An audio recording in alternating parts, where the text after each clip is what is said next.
The new Hunger Games is on its way, so let's talk about the original Hunger Games right now.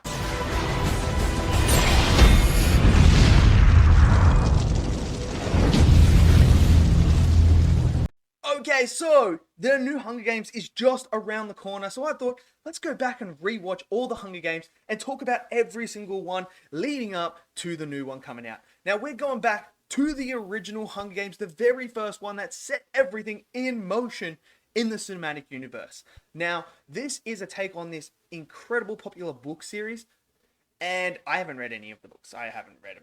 Let's just be real. I haven't read them. And look, when this was coming out, I was intrigued by it because I was like, what is this Hunger Games? Like, what is this about?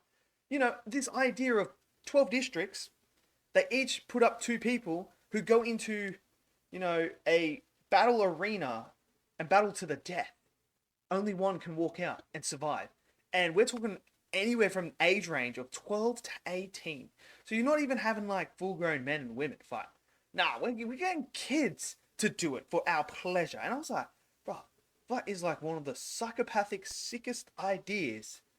But I'm here for it. I'm here for it. I don't know why, but I am. So, look, it's hugely popular. And when you're talking about the Hunger Games, really, it falls into a category with other book series that have been adapted, like the Divergent ones and the Maze Runner ones. And I feel like Hunger Games is the one that stands out on top of both of those. Like, it's just there at the top. And it's the most well known. So when we talk about the first Hunger Games, it came out in 2012, starring Jennifer Lawrence and Josh Hutcherson. Now, this was like when I first saw it, I was like, oh my god, this is insane. And now, as I'm older and I've rewatched it again, to me, the Hunger Games, this first one, I think is an absolutely fantastic starting point for this series. I think what they did really well is they built up enough lore for you to be interested in with the world building. You instantly are attached to this world with these 12 districts when they explain about how this came about with the war and that now we have these tributes coming up and fighting to the death, you know, to show us basically this is how we need to resolve things.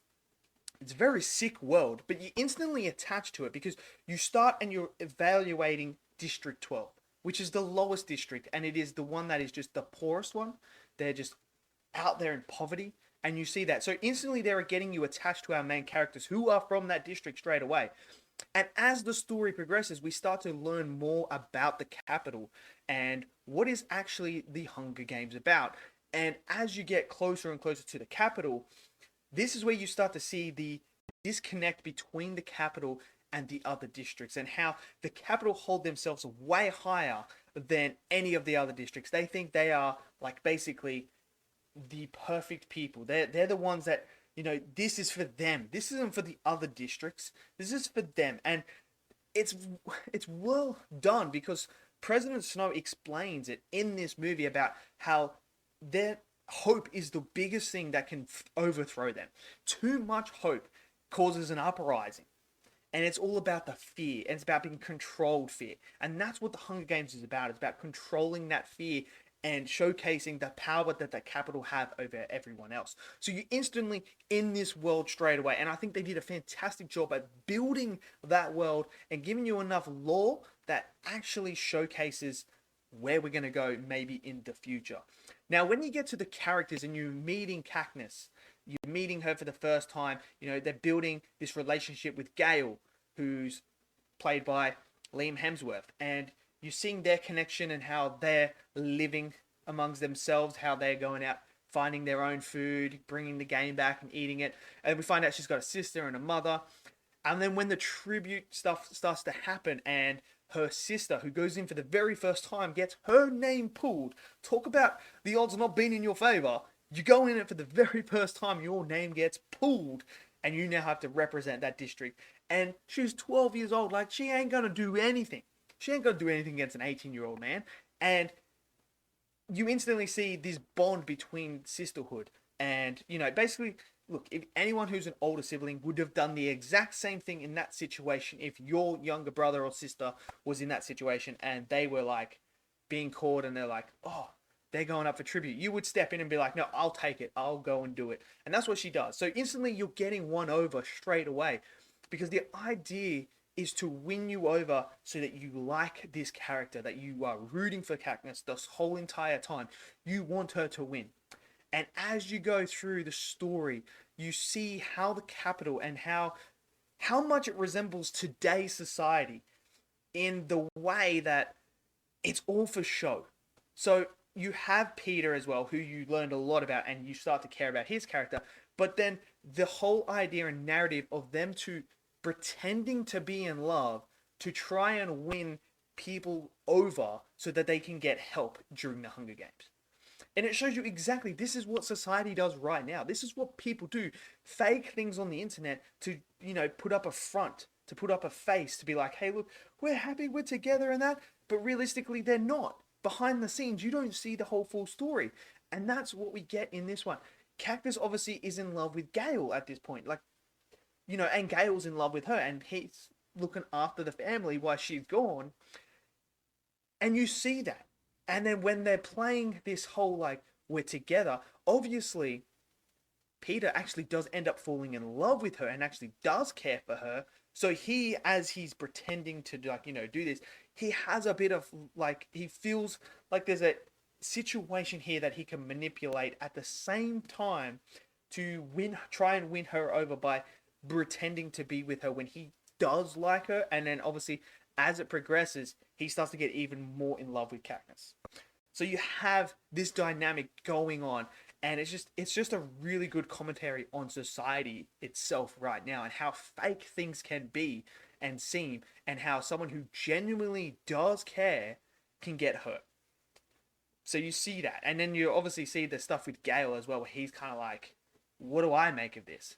But then you have other characters who come into it as well. Obviously, we have Woody Harrelson's character, who I absolutely love. You meet him, he's a drunken, just snob at the start, and he's kind of like, yeah, whatever, just, you're going to die. You're from District 12.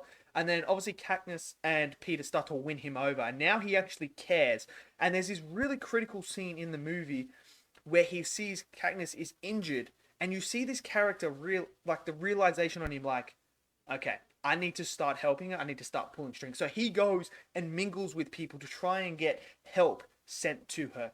And I like that. His character grows on you throughout this whole entire series. And especially in this movie, he has leaps and bounds of character growth.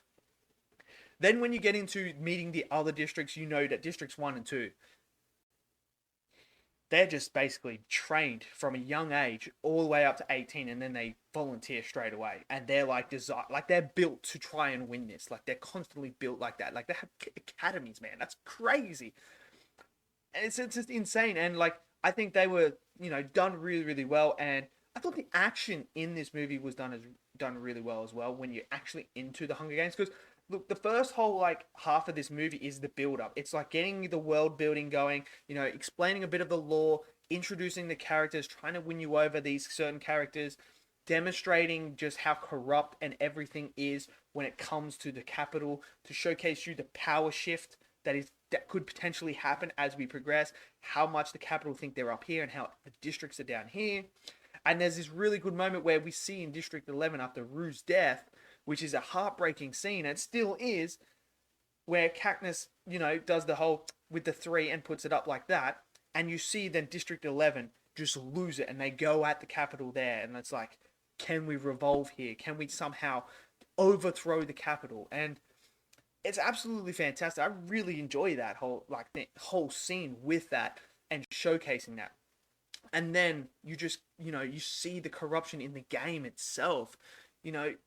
She's out there trying to survive, and they're how do we bring her back to here so she can die?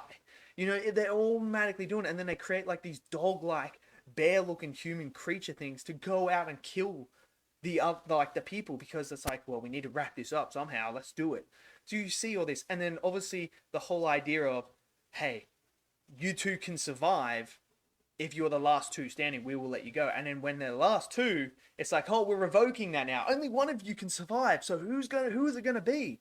And obviously Katniss then shoves it back in their face with the actual, we're both going to kill ourselves right now. And it overthrows everything. And then you have that eerie ending of the Game Master himself, where he's standing there and he's got the berries there. I thought that was absolutely insane.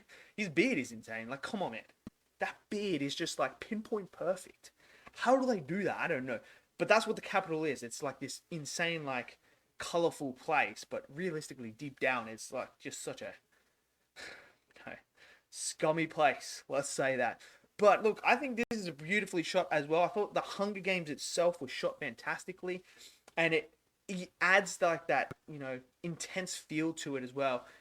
You feel like, oh man, this is do or die. You feel like that, and I love that concept of it as well. And I love how different people have different skill sets, and it's really, really good. And what I also love is they just didn't make Katniss, this person that can just overthrow everyone. She takes an absolute beating in this movie. She does. And there's other characters who help her to survive. So it's not like she just is, oh, it's woman power. Let's have a woman win this whole thing. No, she goes through the trials and the tribulation, the whole entire thing. She's getting absolutely whacked, and she would have been dead if it wasn't for certain characters. Like, let's just be real. She wouldn't have been dead. She couldn't have made this through by herself. So I feel like her character is fantastic, and the performances are great as well. And it's a stellar cast. But I think this is an absolutely fantastic introduction to this world, and I thought it set things in motion really well. And I think this is probably the best first one out of like the Divergent, Maze Runner, and Hunger Games. I think this is the best one when it comes to showcasing everything and giving you an idea of where we're going to go. And then it obviously introduces President Snow in here as well. And you start to get an idea of like what he's about and like an idea of where this could potentially go. So let me know what you guys thought of the first Hunger Games. Did you love it? Did you not? Smash it down in the comment section below. Smash that like button for me. Click subscribe. And I'll see you guys next video. Until then, stay safe. Peace out.